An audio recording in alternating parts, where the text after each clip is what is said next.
عشق سرکار کی ایک شمع جلا لو دل میں، بعد مرنے کے لحد میں بھی اجالا نہیں۔ اور یاد رکھنا، میں اپنے جوانوں سے یہ بات کہنا چاہتا ہوں، جس کی زندگی میں ماں باپ کی دعا نہیں ہے اس کی زندگی کبھی پربہار نہیں ہو سکتی، اس کی زندگی خوشیوں سے مالا مال نہیں ہو سکتی۔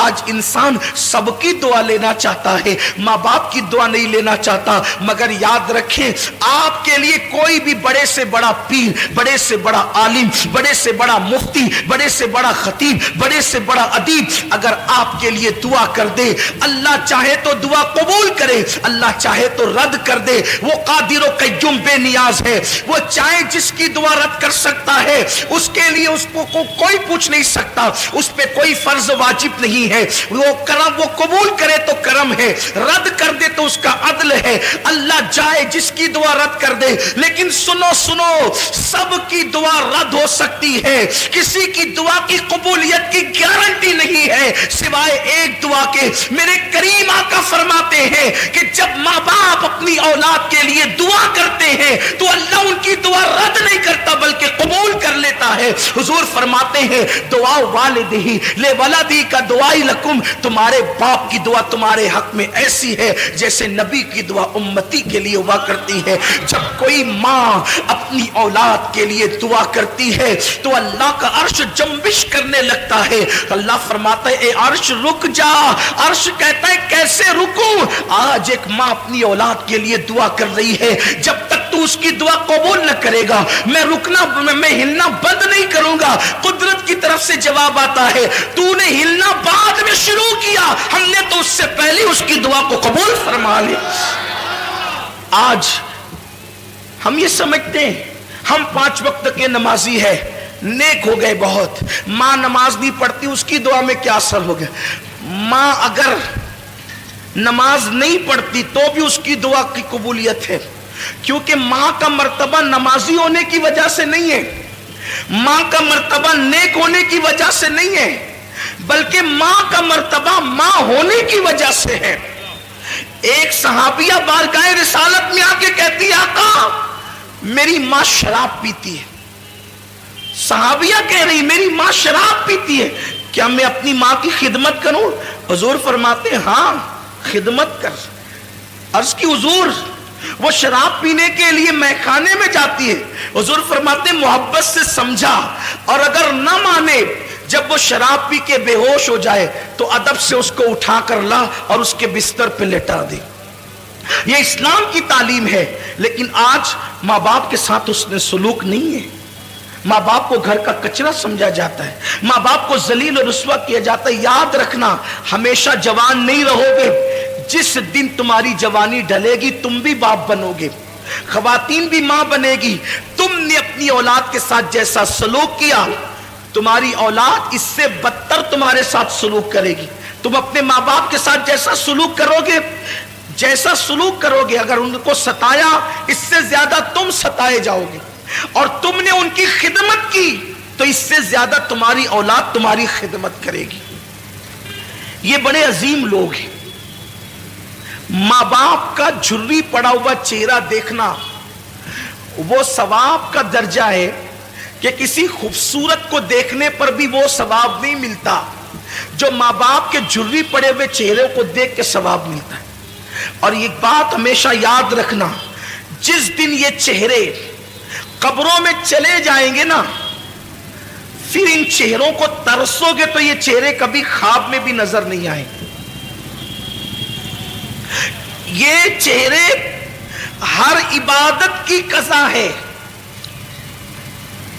میں اپنے اہل علم دوستوں سے توجہ چاہتا ہوں، غلطی کروں تو میری اصلاح کریں۔ ہر عبادت کی قضا ہے۔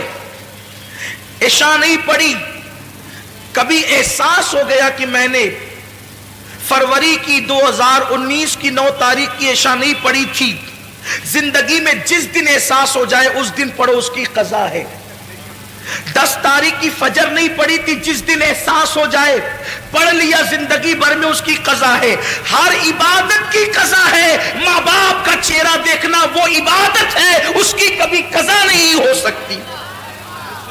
اس کی کبھی قضا نہیں ہو سکتی. اور زندگی میں جس دن ماں باپ نہیں ہوں گے اس دن آپ کو اپنے ماں باپ یاد آئیں گے. ارے میں کیا اور آپ کیا, اپنی کیا اوقات اور اپنی کیا حیثیت ہے. اللہ کے رسول صلی اللہ علیہ وسلم کو خود زندگی میں کئی مرتبہ اپنے ماں باپ یاد آئے. اگر ہر موقع کا ذکر کروں تو ایک طویل وقت چاہیے, لیکن تو میں عرض کر رہا تھا کہ کئی بار حضور کو والدین یاد آئے, لیکن ایک مقام پر حضور ایک موقع صرف عرض کر رہا ہوں, ایک موقع صرف عرض کر رہا ہوں کہ حضور علیہ الصلوۃ والتسلیم کو جب ماں باپ کی یاد آتی تھی تو حضور کی آنکھوں میں آنسو آ جاتے. حضور کو ظاہر سی بات ہے, جو رحمت للعالمین ہو, جو سب سے پیار کرتے ہوں, وہ اپنے ماں باپ سے کتنا پیار کرتے ہوں. اور حضور کے ماں باپ جیسے ماں باپ ہونے کی حیثیت سے کسی کے نہیں ہے. اگر بات حضور کے والدین کی آئی ہے تو مجھے حضور کی امی جان کی یاد آ گئی. حضور کی امی جان سیدہ آمنہ جب لوگ دور جہالت میں جیتے تھے تو اس وقت حضور کی امی کے پاس اتنا علم تھا کہ حضور کی امی شاعری کرتی تھی. شاعرہ تھی حضور کی امی جان, ان کی شاعری کتابوں کے اندر موجود ہے. بہت بڑی دانشور تھی حضور کی امی جان سیدہ آمنہ خاتون سلام اللہ علیہا. بلکہ حضور کی امی کی یاد آئی ہے تو میں دو باتیں عرض کرنا چاہتا ہوں. ایک بات کہنا چاہتا تھا لیکن ایک بات اور یاد آئی. حضور علیہ السلام کی عمر جب 6 سال کی ہوئی تو اس وقت حضور کی امی کا وصال ہو گیا, حضور کی والدہ کا وصال ہو گیا. وصال کا سبب یہ چیز بنی کہ حضور کی عمر 6 سال کی تھی. حضور کی امی جان نے کہا میرے شہزادے محمد, تم نے اپنے والد کی زیارت نہیں کی ہے, ایک کام کرو کہ تمہارے والد کی قبر یثرب میں ہے, یعنی موجودہ مدینہ منورہ. اس وقت وہ مدینہ نہیں بنا تھا, یثرب اس کہلاتا. یثرب میں ہے تمہارے ابا کی قبر. چلو تم نے باپ کا چہرہ تو نہیں دیکھا, تم کو والد کے مزار کی زیارت کرا کر کے لاتی ہوں. حضور علیہ السلام 6 سال کی عمر میں پہلا سفر کرتے ہیں. حضور کا یہ پہلا سفر ہے 6 سال کی عمر میں, اور 6 سال کی عمر میں پہلا سفر حج کے لیے نہیں ہے, تجارت کے لیے نہیں ہے, نماز کے لیے نہیں ہے, بلکہ مزار کی زیارت کے لیے.